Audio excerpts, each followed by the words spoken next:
Assalamualaikum warahmatullahi wabarakatuh. Salam sejahtera untuk kita semua.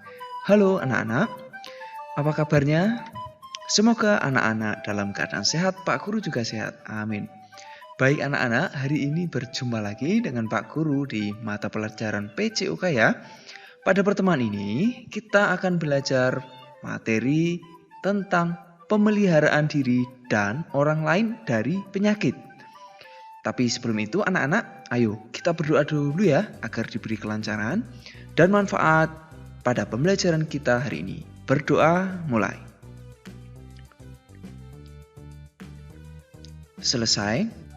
Baik anak-anak, apakah anak-anak sudah siap? Baik, kita mulai anak-anak.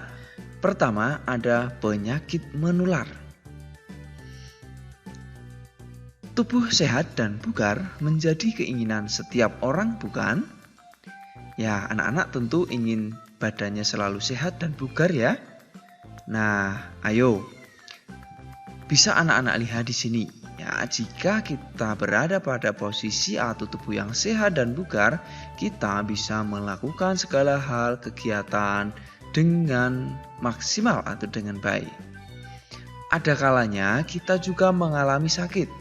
Sakit menunjukkan gangguan fungsi tubuh, baik fisik maupun psikis.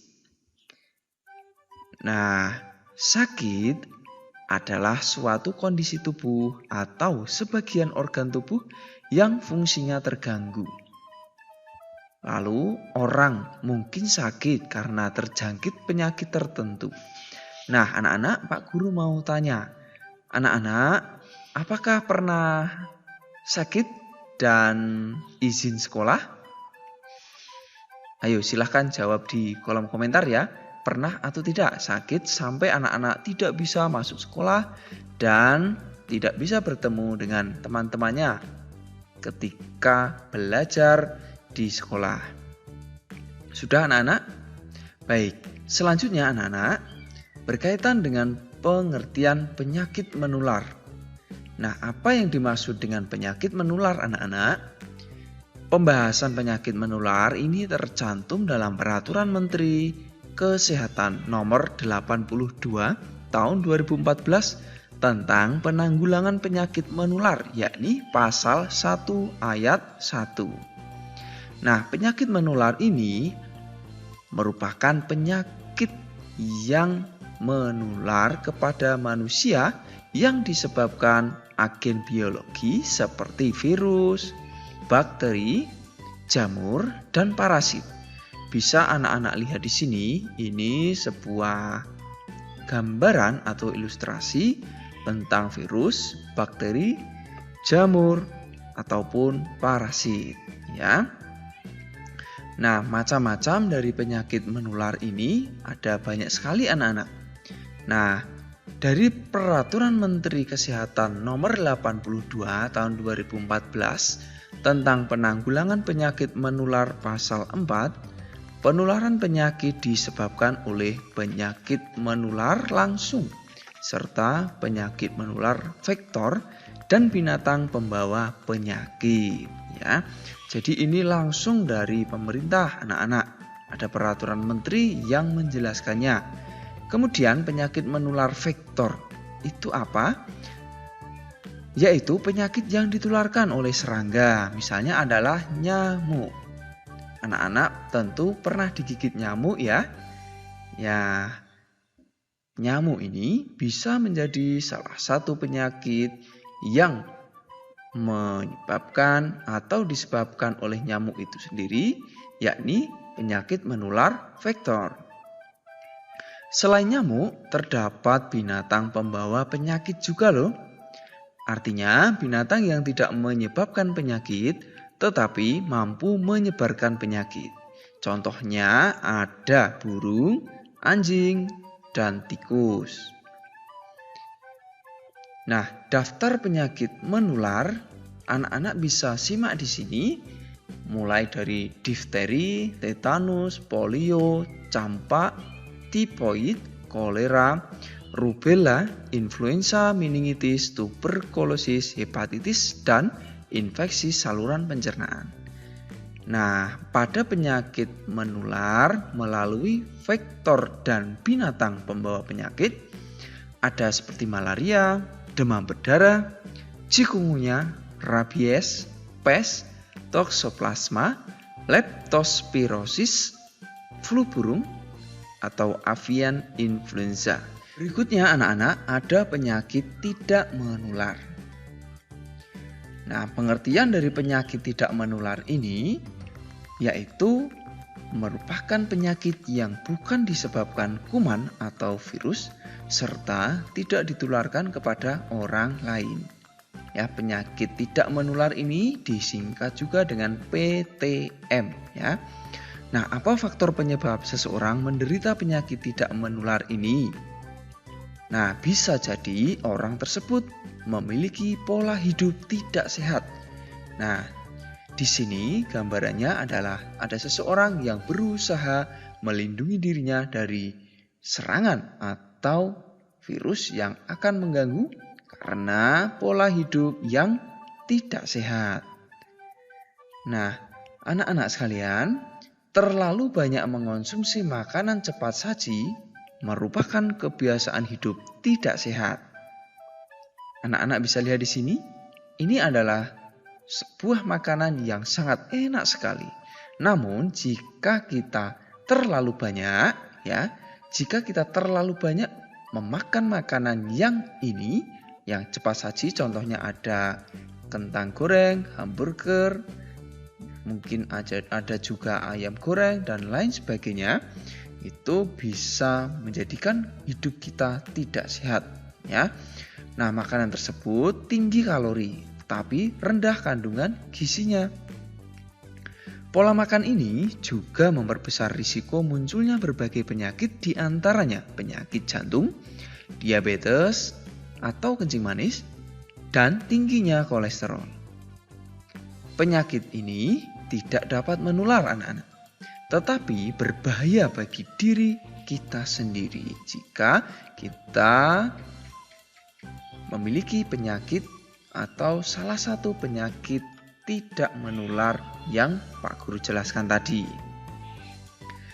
Nah, macam-macam penyakit tidak menular anak-anak ya bisa muncul akibat pola hidup tidak sehat atau faktor keturunan pula. Nah, contoh dari penyakit tidak menular ini yaitu ada diabetes, rematik, sariawan, hipertensi, osteoporosis, depresi, keracunan, penyakit jantung, kanker, stroke, ambien, usus buntu, asam lambung, gagal ginjal, asam urat, tumor, obesitas, vertigo, migran, kolesterol, tipes, dan penyakit paru-paru. Banyak sekali ya anak-anak.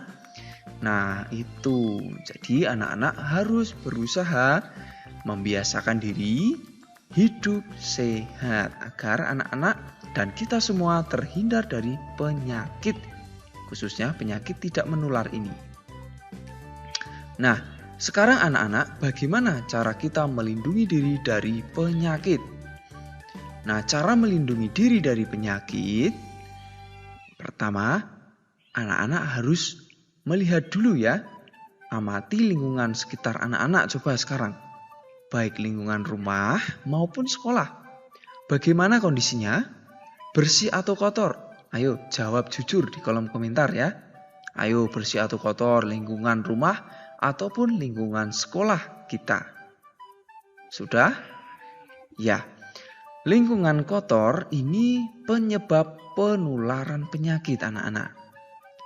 Di sini ada sebuah contoh ya. Lingkungan yang kotor, banyak sampah berserakan anak-anak. Nah, berbeda dengan lingkungan bersih dapat menjadi pelindung dari penyakit. Nah, dengan menjaga kebersihan ini, kita sudah berupaya melindungi diri dari penyakit. Ya. Nah, berikutnya ada cara mencegah penyakit anak-anak. Nah, cara mencegah penyakit ini diatur dalam Peraturan Menteri Kesehatan Nomor 82 Tahun 2014 tentang penanggulangan penyakit menular. Nah, berdasarkan peraturan ini, pencegahan dilakukan dengan promosi kesehatan. pengendalian faktor risiko, penemuan kasus, penanganan kasus, pemberian kekebalan, dan pemberian obat pencegahan secara massal. Anak-anak, di sini ada sebuah gambar, ya, gambar seseorang mengenakan masker, cuci tangan, ya, dan menggunakan semprotan untuk disinfektan. Nah, ini kalau anak-anak pernah melihat contoh-contoh gambar seperti ini merupakan sebuah contoh promosi kesehatan. Jadi, diharapkan orang-orang yang melihat ini bisa terinspirasi atau tergerak untuk mengikuti pola atau cara untuk mencegah penyakit ini. Nah, selain itu anak-anak, tentang imunisasi atau kekebalan, ya, vaksin, tentu ini bisa digunakan atau dilakukan untuk mencegah penyakit, ya. Begitu. Berikutnya anak-anak, Pak Guru akan sampaikan pula budaya hidup sehat. Apa saja contohnya? Ayo, simak baik-baik ya, agar anak-anak nanti benar-benar bisa menerapkan.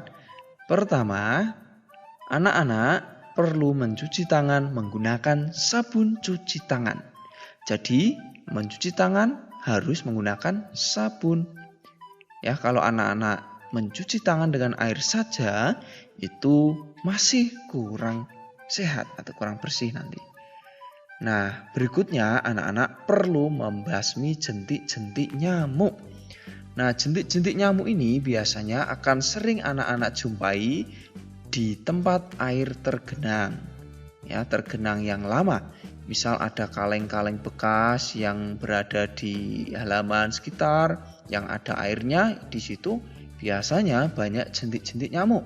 Maka dari itu, anak-anak bisa melakukan pembasmian jentik-jentik nyamuk, ya, yang ada di sekitar anak-anak agar anak-anak bisa menerapkan dengan baik hidup sehat ini. Selanjutnya anak-anak perlu menggunakan air bersih untuk keperluan rumah tangga anak-anak. Nah, tentu anak-anak dalam kehidupan di rumah pasti selalu menggunakan air bersih ya. Nah, berikutnya juga tak kalah penting yaitu mengonsumsi makanan bergizi seimbang. Nah, jadi anak-anak lihat contoh di sini, contoh makanan yang bergizi seimbang ya. Ada kandungan karbohidrat, ada vitamin, protein ya. Sehingga gizi ini bisa mendukung kita atau tubuh kita menjadi sehat. Berikutnya, untuk hidup sehat bisa anak-anak lakukan dengan aktivitas fisik juga atau olahraga secara rutin. Sekali lagi secara rutin ya.